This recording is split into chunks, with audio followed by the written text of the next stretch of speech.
Example ನೀವು geography choose ಮಾಡ್ಕೊಂಡ್ರಿ, prelims ಒಳಗಡೆನೂ ಹೆಲ್ಪ್ ಆಗ್ತಿದೆ, ಪ್ಲಸ್ ಮೇನ್ಸ್ ಇದು ಒಳಗಡೆ ಓಕೆ ನಿಮ್ಗೆ ಜಿ ಎಸ್ ಒಳಗಡೆನೂ ಹೆಲ್ಪ್ ಆಗುತ್ತೆ, ಪ್ಲಸ್ ಆಪ್ಷನಲ್ ಪೇಪರ್ ಅಲ್ಲಿ ಹೆಲ್ಪ್ ಆಗುತ್ತೆ.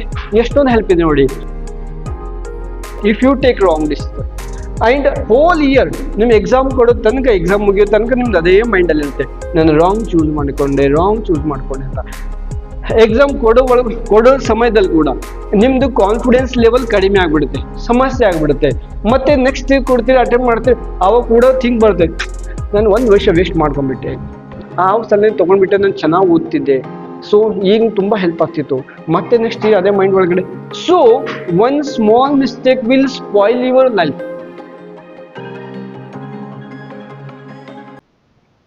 Hi friends, how are you? I hope ಎಲ್ಲರೂ ಚೆನ್ನಾಗಿದ್ದೀರ ಅಂತ ಅನ್ಕೋತೀನಿ. ಇವತ್ತು ನಾವು UPSC ಒಳಗಡೆ ಆಪ್ಷನಲ್ ಪೇಪರ್ ಬಗ್ಗೆ ತಿಳ್ಕೊಳ್ಳೋಣ. ಯಾಕೆಂದ್ರೆ optional paper is very important role in prelims and as well as in the mains exam.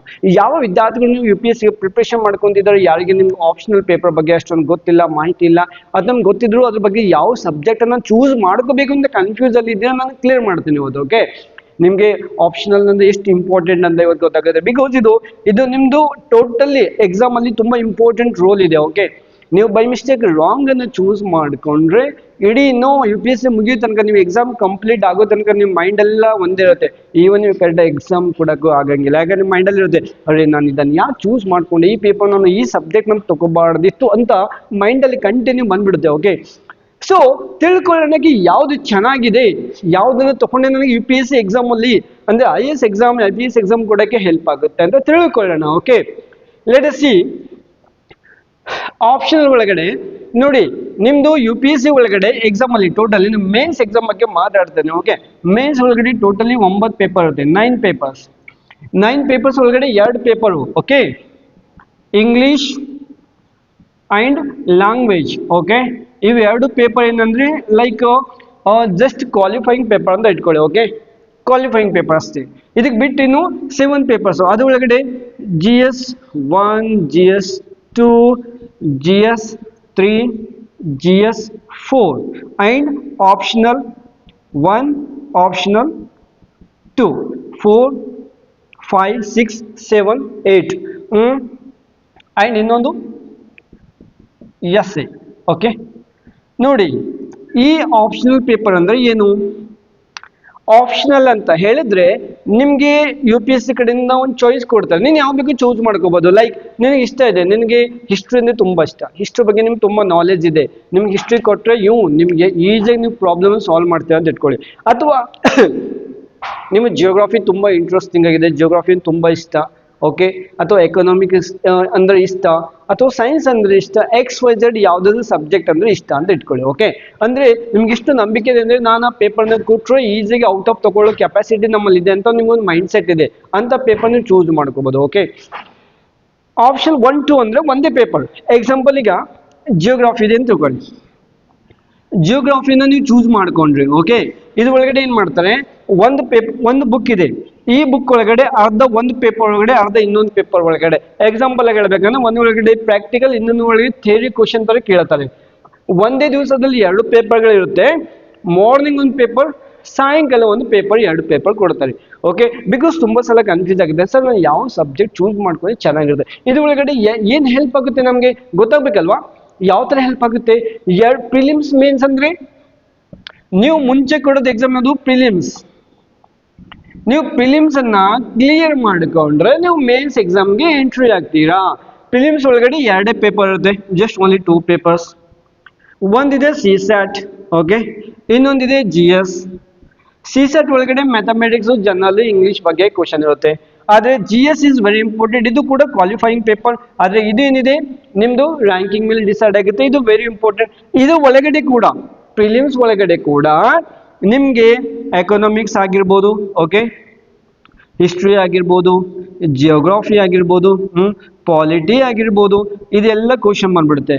Okay, so example ನೀವು ಜಿಯೋಗ್ರಫಿ ಚೂಸ್ ಮಾಡ್ಕೊಂಡ್ರಿ, ಪ್ರಿಲಿಮ್ಸ್ ಒಳಗಡೆನೂ ಹೆಲ್ಪ್ ಆಗ್ತಿದೆ, ಪ್ಲಸ್ ಮೇನ್ಸ್ ಇದು ಒಳಗಡೆ ಓಕೆ ನಿಮಗೆ GS ಒಳಗಡೆನೂ ಹೆಲ್ಪ್ ಆಗುತ್ತೆ, ಪ್ಲಸ್ ಆಪ್ಷನಲ್ ಪೇಪರ್ ಅಲ್ಲಿ help ಆಗುತ್ತೆ.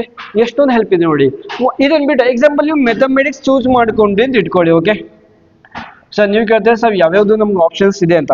ನಾನು ಲಿಸ್ಟ್ ಅನ್ನ ನೋಡ್ಕೊಳ್ಳಿ. ಓಕೆ, ನಾನು ಸ್ಕ್ರೀನ್ ಅಲ್ಲಿ ಕೊಡ್ತೀನಿ, ನೀವು ನೋಡ್ಕೊಳ್ಳಿ ಯಾವ್ಯಾವ ಆಪ್ಷನ್ ನೀವು ತಗೋಬಹುದು ಅಂತ. ಓಕೆ, ಒಂದ್ ವೇಳೆ ನೀವು ಮ್ಯಾಥ್ಸ್ ಚೂಸ್ ಮಾಡ್ಕೊಂಡ್ರಿ ಅಂತ ಇಟ್ಕೊಳ್ಳಿ. ಓಕೆ, ಮ್ಯಾಥ್ಸ್ ಬರೀ CSAT ಒಳಗಡೆ ಮಾತ್ರ ಯೂಸ್ ಆಗುತ್ತೆ. ಆಮೇಲೆ ನಿಮ್ಗೆ ಮೇನ್ಸ್ ಎಕ್ಸಾಮ್ ಒಳಗಡೆ ಮ್ಯಾಥಮೆಟಿಕ್ಸ್ ಕೇಳಂಗೆ ಇಲ್ಲ ಅವರು. Okay, are you clear? They don't ask in the mains exam, so use ಆಗಂಗಿಲ್ಲ. ಅದೇ ಮುಂದೆ ನೀವು ಎಕನಾಮಿಕ್ಸ್, ಹಿಸ್ಟ್ರಿ, ಪಾಲಿಟಿ ಈ ತರ ಸಬ್ಜೆಕ್ಟ್ ಹೆಂಗಿರ್ಬೇಕಂದ್ರೆ ಪ್ರಿಲಿಮ್ಸ್ ಒಳಗಡೆನೂ ಯೂಸ್ ಆಗಬೇಕು, ಮೇನ್ಸ್ ಒಳಗಡೆ GS ಒಳಗಡೆನೂ ಯೂಸ್ ಆಗಬೇಕು, ಪ್ಲಸ್ ಆಪ್ಷನ್ ಒಳಗಡೆನೂ ಯೂಸ್ ಆಗಬೇಕು. ಈ ತರ ನೀವು ಆಪ್ಷನಲ್ ಅನ್ನ ಚೂಸ್ ಮಾಡ್ಕೋಬೇಕು, ತುಂಬಾ ಹೆಲ್ಪ್ ಆಗುತ್ತೆ. ತುಂಬಾ ಜನ ವಿದ್ಯಾರ್ಥಿಗಳು ಅಲ್ಲೇ ಏನೋ ಕನ್ಫ್ಯೂಸ್ ಆಗ್ಬಿಡ್ತಾರೆ, ನಾನು ಏನೋ ಅಥವಾ if you take wrong decision and whole year ನಿಮ್ ಎಕ್ಸಾಮ್ ಕೊಡೋ ತನಕ, ಎಕ್ಸಾಮ್ ಮುಗಿಯೋ ತನಕ ನಿಮ್ದು ಅದೇ ಮೈಂಡ್ ಅಲ್ಲಿ ಇರುತ್ತೆ, ನಾನು ರಾಂಗ್ ಚೂಸ್ ಮಾಡ್ಕೊಂಡೆ ಅಂತ. ಎಕ್ಸಾಮ್ ಕೊಡೋ ಸಮಯದಲ್ಲಿ ಕೂಡ ನಿಮ್ದು ಕಾನ್ಫಿಡೆನ್ಸ್ ಲೆವೆಲ್ ಕಡಿಮೆ ಆಗ್ಬಿಡುತ್ತೆ, ಸಮಸ್ಯೆ ಆಗ್ಬಿಡುತ್ತೆ. ಮತ್ತೆ ನೆಕ್ಸ್ಟ್ ಕೊಡ್ತೀರಿ, ಅಟೆಂಪ್ಟ್ ಮಾಡ್ತೀರಿ, ಅವಾಗ ಕೂಡ ಥಿಂಕ್ ಬರುತ್ತೆ, ನಾನು 1 ವರ್ಷ ವೇಸ್ಟ್ ಮಾಡ್ಕೊಂಡ್ಬಿಟ್ಟೆ, ಆ ಸಲ ತಗೊಂಡ್ಬಿಟ್ಟೆ, ನಾನು ಚೆನ್ನಾಗಿ ಓದ್ತಿದ್ದೆ, ಸೊ ಈಗ ತುಂಬಾ ಹೆಲ್ಪ್ ಆಗ್ತಿತ್ತು, ಮತ್ತೆ ನೆಕ್ಸ್ಟ್ ಅದೇ ಮೈಂಡ್ ಒಳಗಡೆ. So one small mistake will spoil your life, keep in your mind. Okay, ತುಂಬಾ ಅಂದ್ರೆ ತುಂಬಾ is very important rule. Okay, so optional ಈ ನನ್ನನ್ನು ಕೇಳಿದ್ರೆ ಸರ್ ನಿಮ್ ಪ್ರಕಾರ ಯಾವ್ದು ತಗೊಂಡ್ರೆ ಚೆನ್ನಾಗಿರುತ್ತೆ? ನನ್ನ ಪ್ರಕಾರ ಹೇಳ್ಬೇಕಂದ್ರೆ ಜಿಯೋಗ್ರಫಿ. ನಾನು ತುಂಬಾ ವಿದ್ಯಾರ್ಥಿಗಳನ್ನ ನೋಡಿದ್ದೀನಿ, as I have seen till now geography ತಗೊಂಡಿರೋ ವಿದ್ಯಾರ್ಥಿಗಳ ಸಂಖ್ಯೆ ಜಾಸ್ತಿ ಇದೆ ಸೆಲೆಕ್ಷನ್ ಆಗೋದು. ಯಾಕಂದ್ರೆ ಜಿಯೋಗ್ರಫಿ ಒಳಗೂ ತುಂಬಾ ಹೆಲ್ಪ್ ಮಾಡುತ್ತೆ ಅವ್ರಿಗೆ. ಇದು ತುಂಬಾ ಈಸಿ ಕೂಡ ಇದೆ, ಚೆನ್ನಾಗಿದೆ, ಇಂಟ್ರೆಸ್ಟಿಂಗ್ ಆಗಿದೆ ಪಾರ್ಟ್. ಓಕೆ, ಅಂಡ್ ಇದನ್ನು ನೀವು ಚೂಸ್ ಮಾಡ್ಕೊಂಡು ತುಂಬಾ ಹೆಲ್ಪ್ ಆಗುತ್ತೆ. ಹಂಗಲ್ಲಾಗಿ ನಾನು ಇದೆ ಅಂತ ರೆಕಮೆಂಡ್ ಮಾಡ್ತಿಲ್ಲ, I am just telling you. ನಿಮ್ಗೆ ಅನ್ಸುತ್ತೆ ನನಗೆ ಹಿಸ್ಟ್ರಿ ಬಗ್ಗೆ ತುಂಬಾ ನಾಲೆಜ್ ಇದೆ, ನಾನು ಹಿಸ್ಟ್ರಿ ಟೀಚರ್ ಇದ್ದೀನಿ, ಹಿಸ್ಟ್ರಿ ತುಂಬಾ ಓದಿದ್ದೀನಿ ಅಂದ್ರೆ ಹಿಸ್ಟ್ರಿ ಚೂಸ್ ಮಾಡಿ. ಅಥವಾ ನಿಮ್ಗೆ ಪಾಲಿಟಿ ಬಗ್ಗೆ ನಾಲೆಜ್ ಇದೆ, ಎಕನಾಮಿಕ್ಸ್ ಬಗ್ಗೆ ನಾಲೆಜ್ ಇದೆ, so you can choose it, not like that. Okay, ನಿಮ್ಗೆ ಯಾವ್ದು ಇಷ್ಟ ಅದನ್ನು ಚೂಸ್ ಮಾಡ್ಕೋಬಹುದು. ಓಕೆನಾ? I hope it is clear for you. ಇನ್ನು ಉಳಿದಿರೋ ಪೇಪರ್ ಬಗ್ಗೆ ಲೈಕ್ GS 1 ಅಲ್ಲಿ ಯಾವ್ದು ಬರುತ್ತೆ, GS 2 ದಲ್ಲಿ ಯಾವ್ದು ಬರುತ್ತೆ, GS 3, GS 4 ಯಾವ್ದು ಬರುತ್ತೆ ಅಂತ ತುಂಬಾ ಕನ್ಫ್ಯೂಸ್ ಆಗಿರುತ್ತೆ. ಓಕೆ, ಇದ್ರ ಬಗ್ಗೆ ನಾನು ನೆಕ್ಸ್ಟ್ ಸೆಷನ್ ಅಲ್ಲಿ ಹೇಳ್ತೀನಿ. ಬಟ್ ನಿಮ್ಗೆ ಅದು ಏನೋ ಡೌಟ್ಸ್ ಇದ್ರೆ ಆಪ್ಷನ್ ಬಗ್ಗೆ ನಾನು ಕಾಮೆಂಟ್ ಅಲ್ಲಿ ಕೇಳ್ಬೋದು. ಓಕೆ, ತುಂಬಾ ಸ್ಟೂಡೆಂಟ್ ಕೆಲಸ ನನ್ಗೆ ಕನ್ಫ್ಯೂಸ್ ಇದೆ, ಆಪ್ಷನ್ ಬಗ್ಗೆ ಸರ್ ಸ್ವಲ್ಪ ಹೆಲ್ಪ್ ಮಾಡಿ ಅಂತ. ಓಕೆ, ಐ ಹೋಪ್ ನಿಮ್ಗೆ ಇದು ಕ್ಲಿಯರ್ ಆಗಿದೆ ಅಂತ ಅನ್ಕೋತೀನಿ.